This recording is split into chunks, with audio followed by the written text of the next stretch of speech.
Dia langsung kontes apa yang baru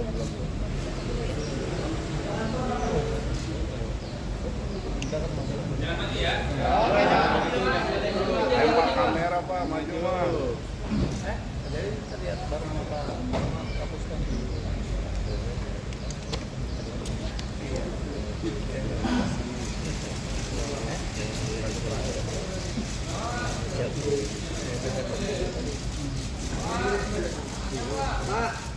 Pak, senyum dulu Pak, senyum. Sekarang kebetulan Pak. Kok gitu? Ganteng.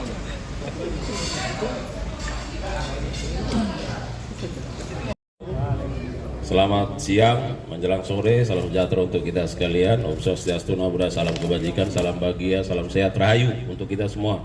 Rekan-rekan media yang kami hormati, pertama tentu terima kasih karena sudah berlelah-lelah dengan setia ya, menunggu informasi, berita, keterangan yang akan kita sampaikan.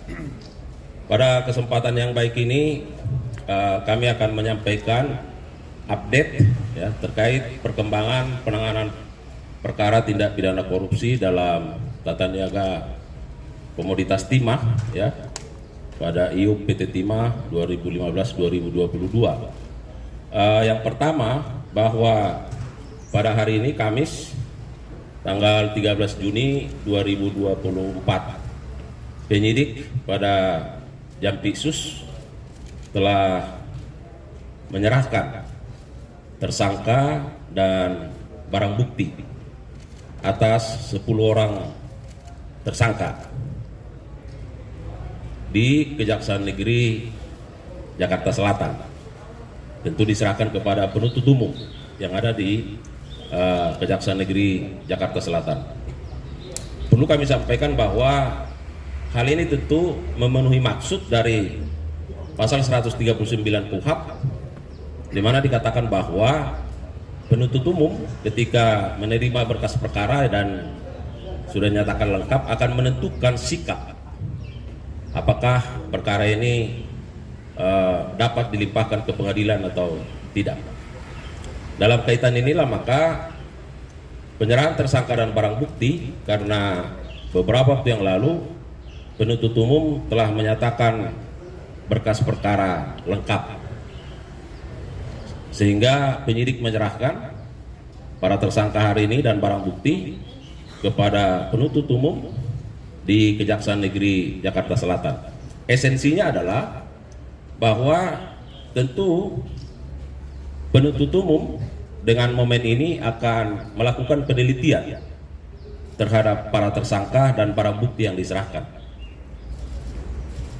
Dalam konteks tersangka tentu jangan sampai ada yang error impersonal.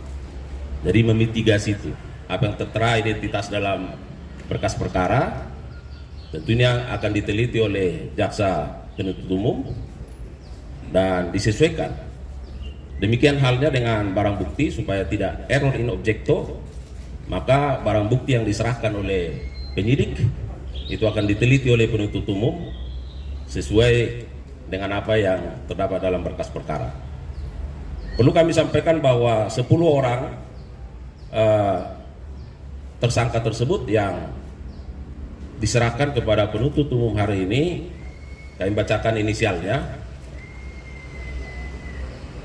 Yang pertama, Saudara MRPT selaku Direktur Utama PT Timah periode tahun 2016-2021. Kemudian EE selaku Direktur Keuangan PT Timah periode tahun 2017-2018. Kemudian HT selaku Direktur Utama CP VIP ya. Kemudian 4, MBG selaku Direktur Utama PT SIP. Yang kelima, SG selaku Komisaris PT SIP. 6, RI selaku Direktur Utama PT SBS. 7. BY selaku ex-komisaris CP VIP. 8. RL selaku General Manager PT TIN. 9. SP selaku Direktur Utama PT RBT. Dan ke-10 RA selaku Direktur Pengembangan Usaha PT RBT. Dalam kaitan ini maka kepada ke-10 tersangka yang diserahkan hari ini oleh penuntut umum juga akan melakukan penahanan baik yang ada di Rutan Salemba yang ada di Jakarta Selatan maupun yang ada di Kejaksaan Agung. Selanjutnya pada kesempatan ini tim penyidik juga menyerahkan sejumlah barang bukti. Yang pertama beberapa dokumen yang barangkali nanti bisa dikonfirmasi lanjut ya, terkait rinciannya. Kemudian sejumlah uang tunai dan logam mulia, dan ada 3 unit mobil yang turut diserahkan dan 90 sertifikat tanah. Nah, ini beberapa barang bukti yang diserahkan oleh penyidik pada hari ini kepada penuntut umum. Kami juga mau sampaikan kepada rekan-rekan media bahwa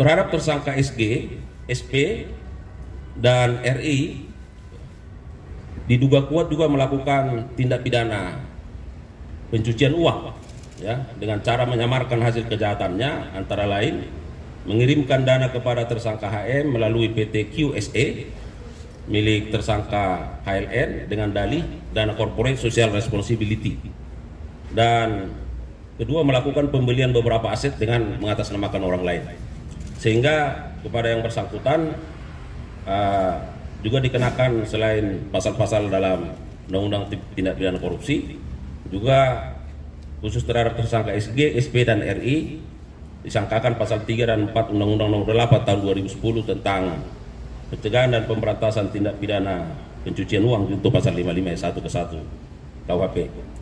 Dan sebagai informasi tambahan tentu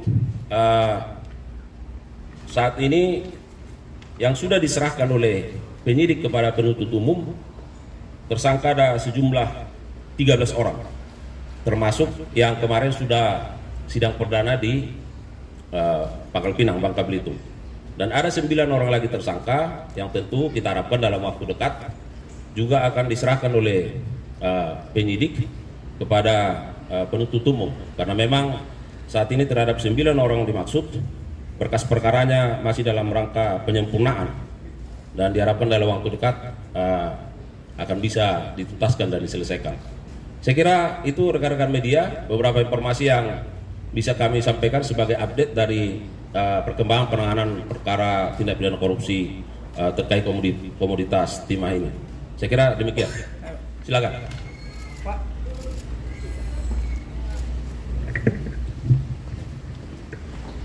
Ya, terima kasih Pak Kapus. Saya Beren dari Harian Sinar Indonesia Baru. Sejauh ini kan jumlah tersangka sudah 22 tersangka Pak ya. Apakah ada kemungkinan untuk tersangka lain setelah pasca penetapan tersangka terhadap Dirjen SDM yang kemarin Pak BGA, sementara periode yang dilakukan dia 2015 sampai 2020, apakah sementara kasus kejadian 2015 sampai 2022, apakah akan ada pemeriksaan untuk Dirjen selanjutnya? Satu seperti itu. Kedua, pertanyaan kedua terkait kasus TPPU untuk yang Hasim Muiz kemarin, HP Muiz, apakah nanti udah cukup seperti untuk penetapan mungkin dari keluarga HP Muiz, selain mungkin dugaan keterlibatan dari keluarga-keluarga mereka, sejauh mana ini untuk masyarakat ketahui Pak? Itu aja. Baik, terhadap pertanyaan yang pertama dan kedua saya kira kita jawab sekaligus bahwa penyidik tentu akan terus melakukan pengembangan. Penyidik akan terus melakukan penggalian terhadap fakta-fakta hukum tentu, karena kita harus tetap berdasarkan hukum. Dan itu sekarang yang sedang kita kerjakan. Bahwa bagaimana nanti perkembangannya saya kira kita tunggu ya. Tapi yang pasti bahwa kami bekerja ya pada prinsip-prinsip integritas dan profesionalitas, maka penyidik terus berusaha menggali, mendalami berbagai data dan fakta, apakah ada keterlibatan pihak lain dalam perkara ini atau dalam kasus ini. Tentu kita lihat nanti perkembangannya. Saya kira begitu ya. Terima kasih.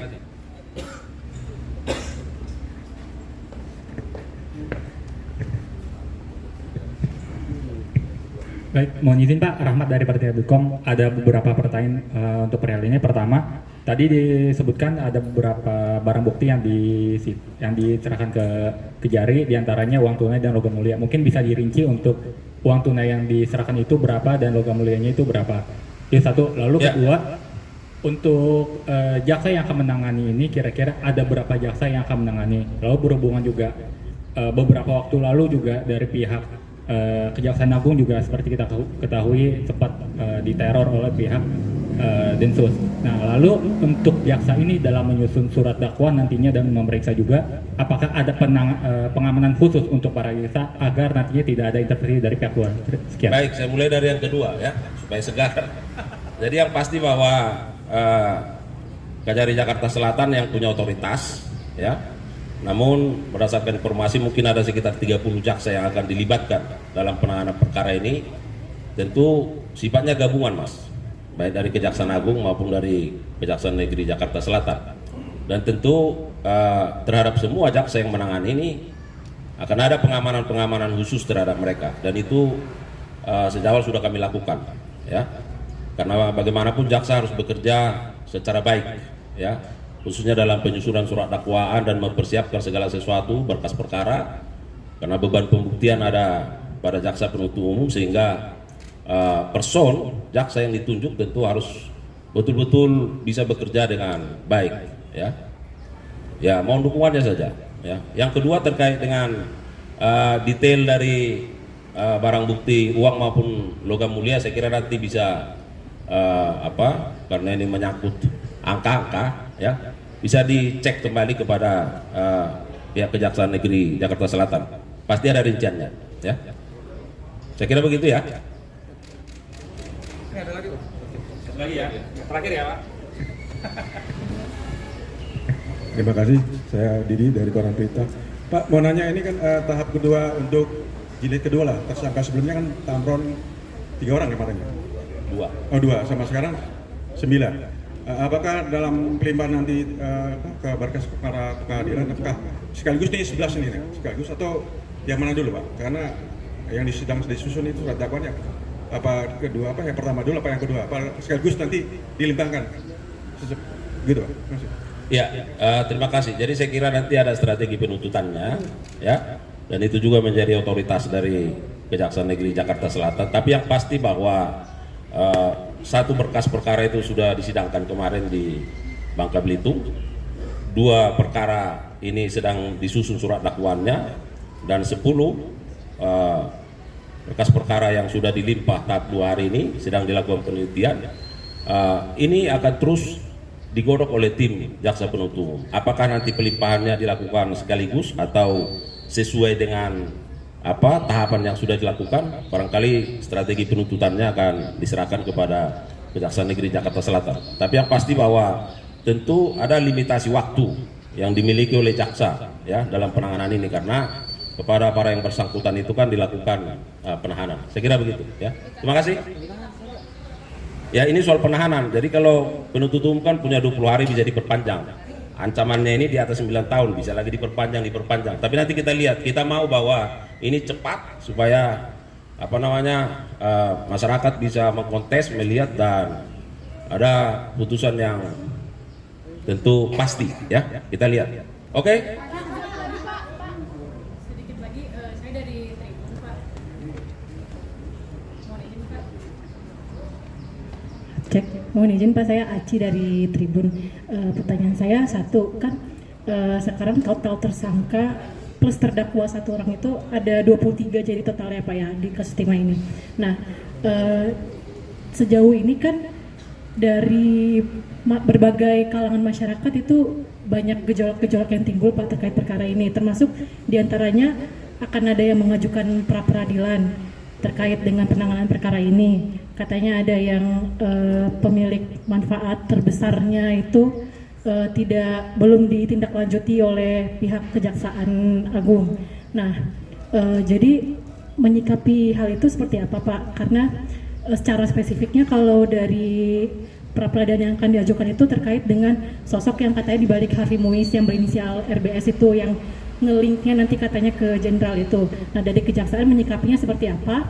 Kemudian yang kedua, kan di perkara ini masih ada 2 tersangka update-nya terakhir yang belum ditahan Pak. Ada inisial HL yang merupakan founder dari salah satu penerbangan swasta, perusahaan penerbangan swasta. Kemudian ada juga dari mantan PLT Kadis Bubble. Nah, itu mereka berdua nasibnya seperti apa Pak kalau belum ditahan Pak? Itu aja dulu Pak, terima kasih. Baik, terima kasih. Jadi yang pertama kami mau sampaikan bahwa hak masyarakat untuk melakukan upaya-upaya yang bersifat prosedural, ya. Kalau mau mengajukan pra-peradilan ya kita harus hormati, kita harus hargai, dan tentu kita harus hadapi, ya. Nanti tinggal kita lihat bagaimana duduk persoalannya, ya, dalam kaitan apa terhadap perkara ini. Sedangkan yang kedua, bahwa ingat penahanan itu merupakan kewenangan, dan itu didasarkan pada 2 alasan, alasan subjektif dan alasan objektif, ya.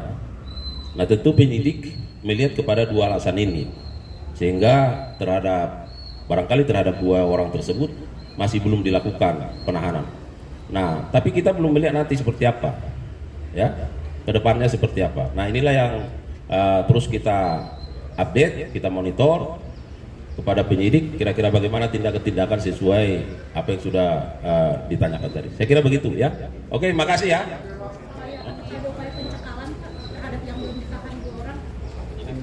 Ya, nanti itu kewenangan penyidik, kita lihat, ya. Oke, makasih, sukses ya, sukses. Apa itu? Ini tracing aset si tersangka HM sendiri yang di luar negeri seperti apa, karena kemarin sempat ramai yang di Australia. Ya, yang pasti tadi saya sampaikan, mohon dukungannya. Kami terus bekerja, ya. Tapi kan nggak bisa kita tiap saat harus sampaikan. Ini udah begini, iya kan? Nah, pasti, ya. Doakanlah, kita akan terus bekerja, ya. Nanti akan ada update-nya terkait itu, ya. Oke, makasih ya. Sukses. Oke. Makasih Pak.